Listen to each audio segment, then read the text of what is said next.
নমস্কার, যুক্তি তর্ক সঙ্গে অর্কই আপনাদের স্বাগত।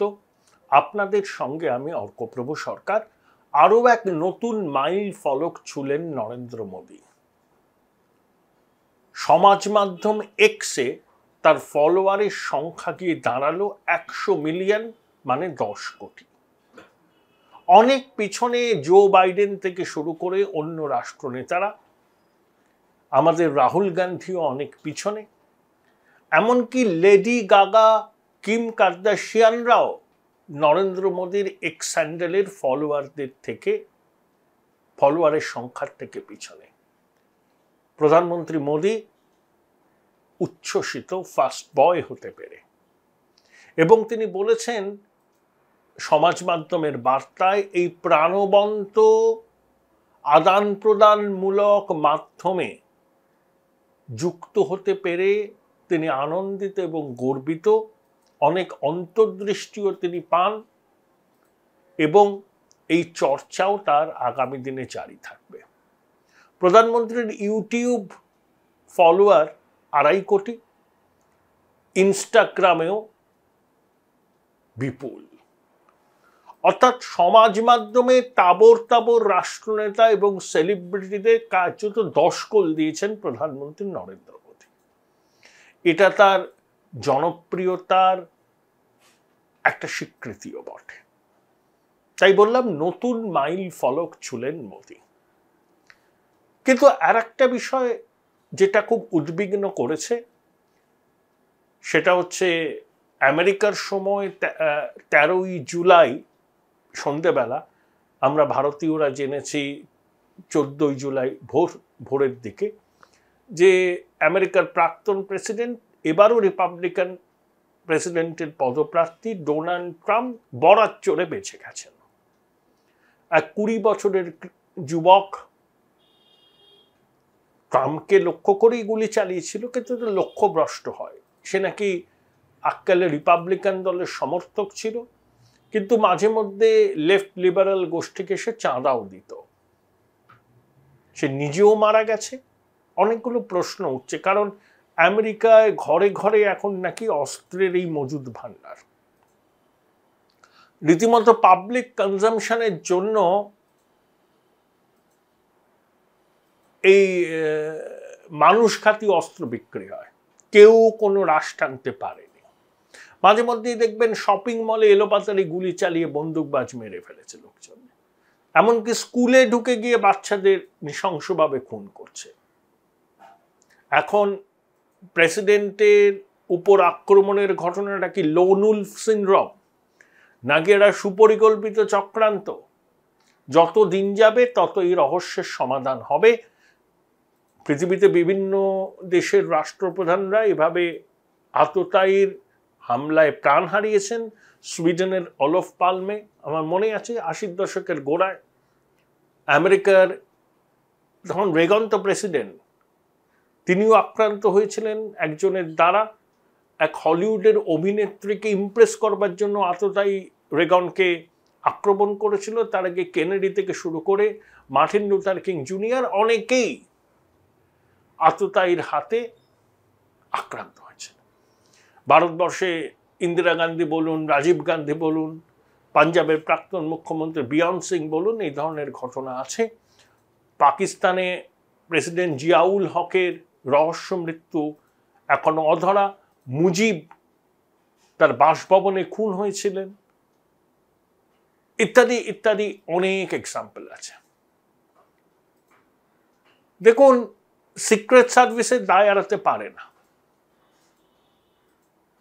কারণ একটা বাড়ির ছাদ থেকে একজন আততায়ী বন্দুক নিয়ে উঠে গিয়ে গুলি চালালো, আর সিক্রেট সার্ভিস এলাকাটাকে, যেখানে ট্রাম্প যাবেন, সেখানে কুম্বিং অপারেশন করে স্যানিটাইজ যদি করতো, তাহলে এই ধরনের ঘটনা করতো না। এখন প্রশ্ন হচ্ছে আমাদের দেশে দেখবেন নির্বাচনী জনসভা হয়, রোড শো হয়, লক্ষ লক্ষ মানুষ রোড শোতে আসেন, সভাতে যান। প্রধানমন্ত্রী আরো ভিভিআইপিরা যান, রাহুল গান্ধী, সোনিয়া গান্ধী যান। আমার তো মনে হয় রীতিমতো ঝুঁকির বিষয়। আমেরিকার মতো দেশে, যেখানে তো আমাদের মতো র্যালি হয় না, রোড শো হয় না, অত লোকও যায় না, সেখানে যদি ট্রাম্পের নিরাপত্তা বিঘ্নিত হতে পারে, তাহলে আমাদের দেশের অবস্থাটা কি হতে পারে? এবং এই যে বিজেপি বলছে না, ট্রাম্পের উপর হামলার ঘটনাকে তারা দেশের প্রেক্ষিতে এনে পলিটিক্যাল ব্রাউনি পয়েন্ট স্কোর করতে চাইছে, তারা রাজনৈতিক দল, তারা করবে। তারা যে 2-3টে এক্সাম্পল দিয়েছে, দেখুন 2014 লোকসভা নির্বাচনের আগে তখনকার গুজরাটের মুখ্যমন্ত্রী, বিজেপির প্রধানমন্ত্রী পদপ্রার্থী মোদিজি পাটনায় একটা সভা করেছিলেন, সেখানে বোম বিস্ফোরণ হয়, বেশ কয়েকজনের মৃত্যু হয়েছিল। তারপরে এবারের লোকসভা নির্বাচনে বেনারসে রোড শো করার সময় প্রধানমন্ত্রীর কানভয় লক্ষ্য করে চটি ছুড়ে আসে। রাহুল গান্ধী কটাক্ষ করেছিলেন যে চটি ছোড়া হয়েছে বলে। মোদি বিরোধী ইকোসিস্টেম যে কোনো মূল্যে মোদিকে হটাতে হবে বলে। মোদিজিও সেটাকে নিজের মতো করে প্রচারে টানেন যে মোদি তেরি কাবার খুঁড়ে গিয়ে, এটাই বিরোধীরা চায়, বিরোধীরা মোদির মৃত্যু কামনা করে। এই যে কোনো মূল্যে মোদিকে হটাতে হবে, যে কোনো মূল্যে তাকে ক্ষমতা থেকে সরাতে হবে, এই যে কোনো মূল্যে শব্দটা, এতে অনেকে কি বলবো আর কি এনকারেজ হতে পারে, হয়ে আইন নিজের হাতে তুলে নিতে পারে, নাশকতার কাজ করতে পারে, এরাই লোন উলফ হিসাবে আত্মপ্রকাশ করতে পারে। তাই রাজনৈতিক বিরোধিতা থাকবে, নির্বাচনী লড়াই থাকবে, ক্লেম কাউন্টার ক্লেম থাকবে,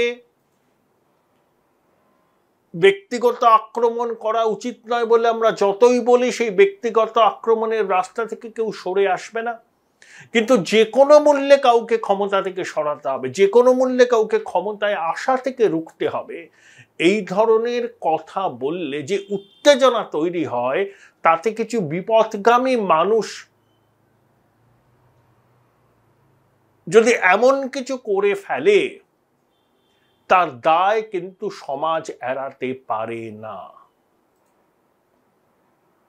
মোদিজিকে নরাধম বলা হয়েছিল, মহাত্মাঘাতক নাথুরাম গডসের মতাদর্শগত উত্তরসূরি বলা হয়। গুজরাট দাঙ্গার পরে ইকোসিস্টেম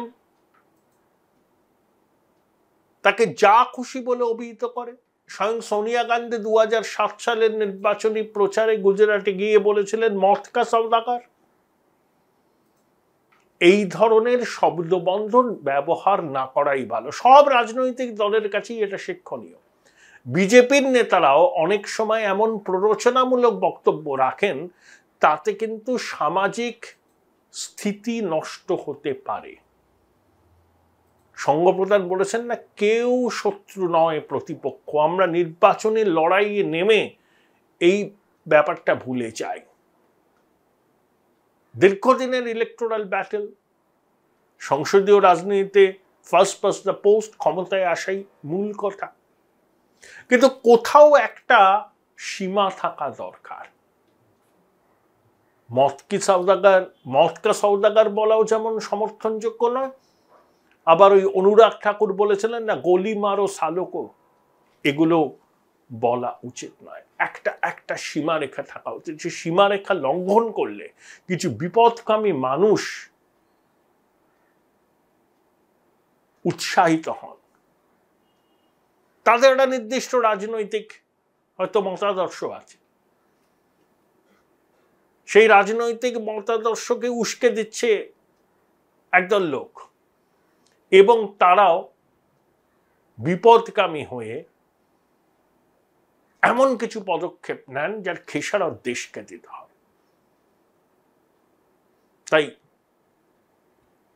এমন কিছু বলা কোনো রাজনৈতিক নেতৃত্বের পক্ষে উচিত নয় যেটা সমাজে বিভাজন, অস্থিরতা তৈরি করে, এবং তার খেসারত দেশবাসীকে দিতে হয়। আমেরিকায় যে ঘটনাটা ঘটেছে, সময় লাগবে। কেন এই 20 বছরের কিশোর এই কাণ্ড করল? অঙ্কের মেধাবী ছাত্র, সে $500 পুরস্কার পেয়েছিল স্কুল লিভিংয়ে অঙ্কে ভালো ফল করার জন্য। তার অতীতে কোনো রকম অপরাধমূলক কাজে জড়িয়ে পড়ার রেকর্ড নেই, পুলিশের খাতায় নাম নেই, তাও ছেলেটি কেন এই কাণ্ডটি করল? সে কি লোন উলফ, নাকি তার পিছনেও কারুর মদত ছিল? কি কারণে সে এই ঘটনা ঘটিয়েছে সেটা জানা খুব জরুরি। শুধু আমেরিকার মানুষের জন্য নয়, সারা বিশ্বের মানুষের জন্য জরুরি। এবং আমাদের দেশে যেখানে রাজনীতির চর্চা নিরন্তর হয়, প্রতি বছরই 2-3টে করে ভোট আসে, শাসক বিরোধী চাপানুতর তুঙ্গে যায়, কিন্তু আমাদেরও জানা উচিত, সব রাজনৈতিক দলের নেতাদের জানা উচিত, সবসময় একটা লক্ষণ রেখা মেনে চলা উচিত প্রতিপক্ষকে আক্রমণ করার বিষয়ে। প্রতিপক্ষ, রাজনীতিতে কেউ কারুর শত্রু নয়। এই কথাটা মনে রাখলে পরেই আমরা অনেক সমস্যা থেকে মুক্ত হতে পারবো বলে আমি অন্তত ব্যক্তিগতভাবে মনে করি। Join Indian Institute of Hotel Management now. Right choice, right decision.